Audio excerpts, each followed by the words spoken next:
Hello student, welcome to lesson planner channel. তো আগের ক্লাসে আমরা দূষণ করেছিলাম, বায়ু দূষণ আর জল দূষণ। তো আজকের ক্লাসে আমরা মাটি দূষণ নিয়ে আলোচনা করি, আর আমাদের সিলেবাসে আরেকটা দূষণ আছে, সেটা হচ্ছে শব্দ দূষণ। এই দুটো দূষণ নিয়ে আজকে আলোচনা করব, এবং এই দুটো দূষণের কি করব, যে কিভাবে কোশ্চেন আসতে পারে এবং কিরকম ভাবে আমরা অ্যান্সার করবো, যে কিরকম টাইপের কোশ্চেন আসতে পারে, কিভাবে অ্যান্সার করবো, এগুলো আমরা একটু আলোচনা করি। চলো। তো প্রথমে আছে মাটি দূষণ। তো মাটি দূষণ কি কি ভাবে হয় আমরা জানি, আমরা সকলেই জানি কি কি ভাবে হয়। যেরকম ভাবে জল দূষণ হয়, মাটি দূষণ হয় সেরকম ভাবে হয় অনেকটা। তো কি কি ভাবে হয়, আমরা আমাদের কমন সেন্স থেকে লিখবো বা সাধারণ জ্ঞান থেকে লিখবো যে মাটিতে প্রচুর পরিমাণে রাসায়নিক সার প্রয়োগ, কৃষিক্ষেত্র ইত্যাদিতে রাসায়নিক সার প্রয়োগে প্রচুর পরিমাণে সেই রাসায়নিক সারগুলো মাটিতে মেশে এবং এর ফলে মাটি দূষিত হয়। এছাড়াও কলকারখানার বর্জ্য পদার্থ, তারপরে বিভিন্ন চিকিৎসা ক্ষেত্রে বর্জ্য পদার্থ মাটিতে মিশলে সেখান থেকে মাটি দূষণ হয়। তো মাটি দূষণের কারণ সম্পর্কে আমরা সকলেই কম বেশি জানি। এখন মাটি দূষণের ফলাফল কি হতে পারে? মাটি দূষণের প্রথম এবং প্রধান ফলাফল হচ্ছে জীব বিবর্ধন। জীব বিবর্ধন। জীব বিবর্ধন বলতে আমরা কি বুঝি?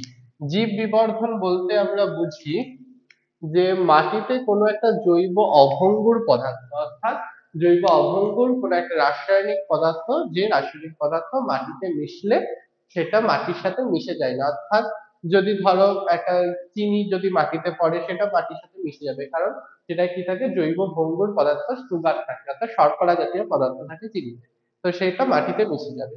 কিন্তু বিভিন্ন রাসায়নিক পদার্থ, সেগুলো তো জৈব অভঙ্গুর, মাটিতে মিশবে না, অর্থাৎ মাটির সাথে মিশে যাবে না, কিন্তু মাটিতে উপস্থিত থাকবে।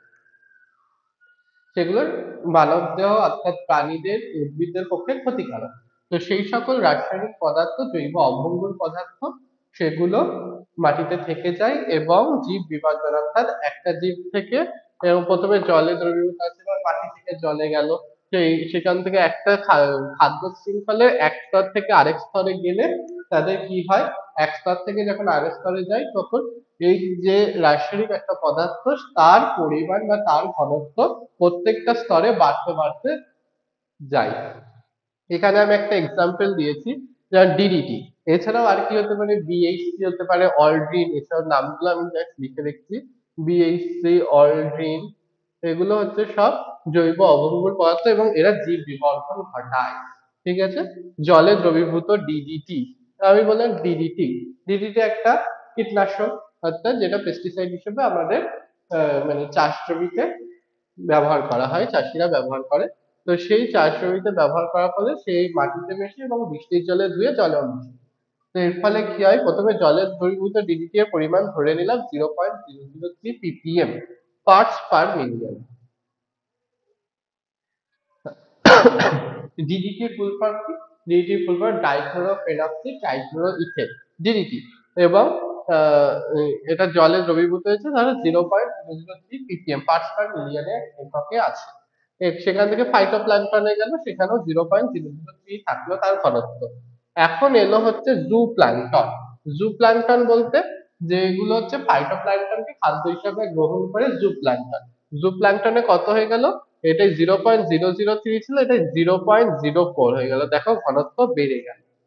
সেখান থেকে ছোট মাছ আরো বেড়ে গেল 0.5, সেখান থেকে বড় মাছ 2.2 হয়ে গেল, ppm কত হয়ে গেল, 2 হয়ে গেল। সেখান থেকে মৎস্যভুক প্রাণী, মৎস্যভুক প্রাণী কি কি, পাখি হতে পারে, ভাল্লুক হতে পারে যারা মাছ খায়, তারপরে হচ্ছে আমাদের মতো মানুষ যারা মৎস্যভুক মানুষ, তারা হচ্ছে তাদের শরীরে গেলে কত হয়ে গেল, 25 ppm। এখন এই যে ডিডিটি জলে কত ছিল, 0.003, খুব সামান্য পরিমাণে ছিল। এখন যখন প্রাণীদের দেহে চলে আসলো, মৎস্যভুক প্রাণীদের দেহে, অর্থাৎ খাদ্য শৃঙ্খলের সর্বশেষ স্তরে চলে এলো, তখন তার ঘনত্ব হয়ে গেল 25 ppm। 25 কত, পার্টস পার মিলিয়ন, কতটা বেড়ে গেল। তাহলে এটাই হচ্ছে জীব বিবর্ধন, অর্থাৎ কোনো রাসায়নিক পদার্থ খাদ্য শৃঙ্খলে এক স্তর থেকে আরেক স্তরে গেলে তার যে ঘনত্ব, সেটা বৃদ্ধি পেতে পেতে যায় এবং খাদ্য শৃঙ্খলের সর্বশেষ স্তরে তার ঘনত্ব সর্বাধিক হয়। তো সেটাই হচ্ছে জীব বিবর্ধন। এরকম ডিডিটি, এই বিএইচসি, অয়েলিন, এই সকল রাসায়নিক পদার্থ যদি মানবদের দেহে এরকম ভাবে জমতে থাকে, তাহলে কি হবে, একটা সময় মানুষ মারা যেতে পারে, এরকম বিভিন্ন প্রাণীরা মারা যেতে পারে, এবং বিভিন্ন মানুষের বিভিন্ন ধরনের রোগ লক্ষণ প্রকাশ পেতে পারে। তো এগুলো হচ্ছে জীব বিবর্ধন, মানে মাটি দূষণের প্রধান কারণ হচ্ছে যে প্রধান ফলাফল হচ্ছে একটা জীব বিবর্ধন। তো একজন বিজ্ঞানী পরীক্ষা করে বলেছিলেন যে মাটিতে, মানে চাষের ক্ষেত্রে যদি মাটিতে কি থাকে, আহ, ধরো ডিডিটির পরিমাণ কত আছে মাটিতে, মাটিতে ডিডিটির পরিমাণ ধরো আছে 10 ppm, parts per million, 10 ppm আছে। এখন সেটা যখন কেঁচোর দেহে যাচ্ছে, কেঁচোর দেহে কত হচ্ছে, 86 ppm। কেঁচোর দেহে হয়ে যাচ্ছে 86 ppm, মাটিতে থাকছে 10 ppm, কেঁচোর দেহে 86 ppm। এখন যদি একটা পাখি একবারে 10 থেকে 12টা কেঁচো, এই 86 ppm এর কেঁচো খেয়ে ফেলে, তাহলে তার দেহে কত মাত্রা হয়ে যাবে, 776 ppm, প্রায় এরকম মাত্রা একটা হয়ে যাবে ডিডিটি। এর ফলে কি হবে, পাখিটি তৎক্ষণাৎ মারা যাবে। অর্থাৎ তিনি বলেছিলেন যে ডিডিটির জৈব প্রবর্ধন ঘটায় এবং ডিডিটির ফলে প্রাণীর মৃত্যু অবধি হতে পারে। তো এটা হচ্ছে জীব বিবর্ধন। আশা করি বুঝতে পেরেছো জীব বিবর্ধন বলতে কি বোঝায়। অর্থাৎ কোনো জৈব অমূল্য রাসায়নিক পদার্থ খাদ্য শৃঙ্খলে এক স্তর থেকে আরেক স্তরে গেলে তার ঘনত্ব বৃদ্ধি পায়, এটাই হচ্ছে জীব বিবর্ধন। আশা করি এটা বুঝেছো, তাহলে মুছলাম আমি। এবং জীব বিবর্ধনটা ভালো করে পড়বে, এটা এসে 2 বা 3 নম্বরে কোশ্চেন আসতে পারে জীব বিবর্ধন। এবারে আসি মাটি দূষণের আর কি ফল হতে পারে। আর মানবদেহে রোগ সংক্রমণ হতে পারে কি কি, মাটিতে বিভিন্ন ধরনের ব্যাকটেরিয়া থাকতে পারে, যেমন টিটেনাসের যে ব্যাকটেরিয়া থাকে ক্লস্ট্রিডিয়াম টিটেনি, সেটা হচ্ছে মাটি থেকে মানবদের শরীরে সংক্রমিত হয় টিটেনাস ব্যাকটেরিয়া। বিভিন্ন ধরনের নিমাটোড, যেগুলো হচ্ছে কৃমি, এগুলো কৃমি জাতীয় প্রাণী, এগুলো মাটি থেকে সংক্রমিত হয় মানুষদের। তো এগুলো মাটি দূষণের একটা কারণ। আর কি কারণ আছে, আর কয়েকটা রোগ আমাদের সিলেবাসে আছে, সেগুলো আমরা একটু আলোচনা করি। কি কি আছে, ক্যাডমিয়ামের ফলে কি হয়, ইটাই ইটাই, ক্যাডমিয়ামের ফলে হয় ইটাই ইটাই। এরকম আরো কিছু কিছু রোগ আছে, যেমন পারদের ফলে কি হয়, ডিসলেক্সিয়া। আর্সেনিকের ফলে ব্ল্যাক ফুট ডিজিজ। তো এই রোগগুলোর নাম আমরা একটু পড়ে রাখবো, শর্ট কোশ্চেনের ক্ষেত্রে অ্যান্সার করতে আমাদের সুবিধা হবে। ঠিক আছে, তাহলে মাটি দূষণ থেকে আমরা এই জিনিসগুলো পড়বো ভালো করে, জীব বিবর্ধন তো অবশ্যই ভালো করে পড়বো, মাটি দূষণের কারণটা পড়বো, আর কি পড়বো, এই সকল রোগগুলো, ক্যাডমিয়াম, পারদ ঘটিত রোগ, আর্সেনিক ঘটিত রোগ, এই রোগগুলো আমরা একটু পড়বো। পারদের ফলে কি হচ্ছে, পারদের ফলে মিনামাটা রোগ হচ্ছে, ক্যাডমিয়ামের ফলে ইটাই ইটাই, সীসার ফলে কি হচ্ছে, ডিসলেক্সিয়া, সীসার ফলে হচ্ছে ডিসলেক্সিয়া। আর কি হচ্ছে, আর পারদ বললাম, আর আর্সেনিকের ফলে black foot disease. Black foot ডিজিজে কি হয়, ব্ল্যাক ফুট ডিজিজে হাত এবং পায়ের তালুতে কালো কালো ছোপ দেখা যায়, এগুলো হচ্ছে আর্সেনিকের ফলে ব্ল্যাক ফুট ডিজিজ।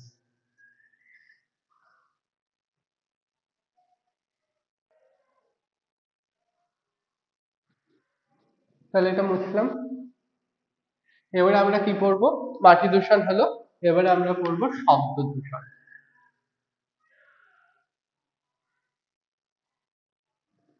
শব্দ দূষণ, শব্দ দূষণ বলতে আমরা কি বুঝি, শব্দ দূষণ হচ্ছে যখন আমরা অতিরিক্ত পরিমাণে শব্দ সহ্য করতে পারি না, অর্থাৎ খুব জোরে জোরে বক্স বাজছে, খুব জোরে আওয়াজ হচ্ছে, সেগুলো হচ্ছে শব্দ দূষণ। আমাদের সাধারণত 65 ডেসিবেল শব্দ আমরা শ্রবণ করতে, মানে সাধারণত 65 ডেসিবেল হচ্ছে সচরাচর চলে, এবং আমরা 100 ডেসিবেল অব্দি সহ্য করতে পারি, কিন্তু যেটা যখন 100 ছাড়িয়ে যায় তখন সেই শব্দ আমরা সহ্য করতে পারি না, সে তখনই হয় শব্দ দূষণ। ঠিক আছে, যে শব্দ আমরা সহ্য করতে পারি না সেগুলোর জন্য হয় শব্দ দূষণ। এখন যদি 160 ডেসিবেলের শব্দ পৌঁছে যায় তখন কানের পর্দা ছিঁড়ে যায়। এটা এটা হচ্ছে সর্বোচ্চ মাত্রা 160 ডেসিবেল, যেখানে কানের পর্দা ছিঁড়ে যায়, অর্থাৎ আমরা আর কিছুই শুনতে পাবো না কানের পর্দা ছিঁড়ে গেলে, কারণ আমাদের কানের পর্দাটা মেন, আমরা সবাই শুনে এসেছি। তো এই শব্দ দূষণের সাধারণ মানে শব্দ দূষণ 100 ডেসিবেলের ওপরে গেলে আমরা সেটাকে শব্দ দূষণ বলছি, আর 65 ডেসিবেল আমরা সহ্য করি, মানে সাধারণ ক্ষেত্রে আমরা 65 ডেসিবেল সহ্য করি, এবং 65 ডেসিবেল থেকে 100 ডেসিবেলের ওপরে গেলে সেগুলোকে আমরা শব্দ দূষণ করি। আর 160 ডেসিবেলে গেলে সেখানে আমাদের কানের পর্দা ছিঁড়ে যায়। আর শব্দ দূষণ কেন হয়, কেন হয় কি করে বলবো, তোমরাই বলতে পারবে সাধারণ জ্ঞান থেকে। যে অত্যধিক হারে গান বাজানো, ডিজে বক্স বাজানো, এছাড়া এরোপ্লেনের শব্দ, ট্রেনের শব্দ ইত্যাদি ইত্যাদি, আর যানবাহনের শব্দ ইত্যাদি, এগুলো হচ্ছে শব্দ দূষণের প্রধান কারণ। এবার শব্দ দূষণের ফলাফল, শব্দ দূষণের ফলাফল কি হয়? মানুষের প্রভাব কি পড়ে? মানুষ খুব খিটখিটে হয়ে যায়। দেখবে যে এই সকল মানুষরা শব্দ দূষণ প্রবণিত এলাকায় থাকে, যেমন কোনো কলকারখানার পাশে থাকে, কোনো পার্শ্ববর্তী এলাকায় যেখানে প্রচুর শব্দ হয়, বা কোনো রেল লাইনের পার্শ্ববর্তী এলাকায়, এই সকল এলাকায় যেখানে প্রচুর শব্দ হয় প্রতিনিয়ত, সেই শব্দের মধ্যে থাকে, তো সেখানে কি হয়, মানুষরা খুব খিটখিটে স্বভাবের হয়, অর্থাৎ তাদের মেজাজ সবসময় সপ্তমে থাকে, অর্থাৎ খুব রেগে থাকে। মানে কিছু একটা কথা বললেই তারা খুব ঝাঁঝিয়ে উত্তর দেয়, মানে রেগে উত্তর দেয়। তো তাদের মেজাজ বিগড়ে থাকে সবসময়।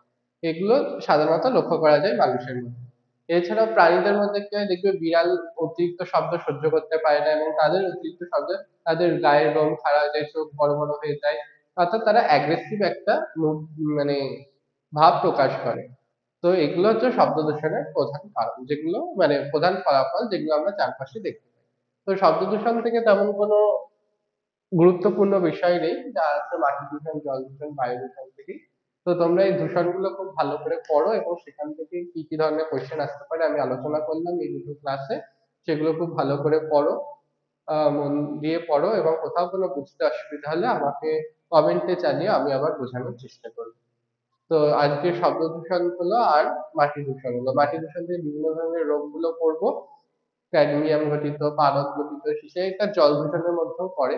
তো আর হচ্ছে জীব বিবর্ধনটা খুব ভালো করে পড়বো আমরা। আর মাটি দূষণে কি হয়, উদ্ভিদের উপর প্রভাব তো হয়, সেই যেখানে মাটি দূষিত সেখানে চাষাবাদ করা যাবে না, কোনো উদ্ভিদ জন্মাবে না। এই প্রভাবগুলো তো আমরা সাধারণ জ্ঞানের মাধ্যমে লিখতেই পারি। এছাড়া আগের ক্লাসে আমরা জল দূষণ এবং বায়ু দূষণ পড়েছি। তো সেখানে অ্যাসিড বৃষ্টি পড়েছি, জল দূষণে হচ্ছে আহ ইউট্রিফিকেশন পড়েছি। তো এই টার্মগুলো খুব ভালো করে পড়বো, কারণ এগুলো থেকে অনেক সময় 2 বা 3 নম্বরের কোশ্চেন চলে আসে, যে ইউট্রিফিকেশন কি, জীব বিবর্ধন কি, ব্যাখ্যা করো, এরকম ধরনের কোশ্চেন চলে আসে। তো এগুলো আমরা খুব ভালো করে মন দিয়ে আরো পড়বো, এবং কি করব, লিখে প্র্যাকটিস করব, যাতে আমরা ঠিকঠাক ভাবে অ্যান্সার করতে পারি পরীক্ষার খাতায়। তো আজকের ক্লাসটা এই অবধি। পরের ক্লাসে আবার নতুন কিছু এই চ্যাপ্টারের পরের কিছু নতুন অংশ শুরু করব। এগুলো নতুন বলতে আমাদের রিভাইজ করাই, সেটা আমরা আবার মানে পড়া হয়ে গেছে সবই শেষ করা, সেটা আমরা আবার নতুন করে রিভাইজ করব। তো চলো আজকে এই অবধি, দেখা হচ্ছে পরের দিন। টাটা।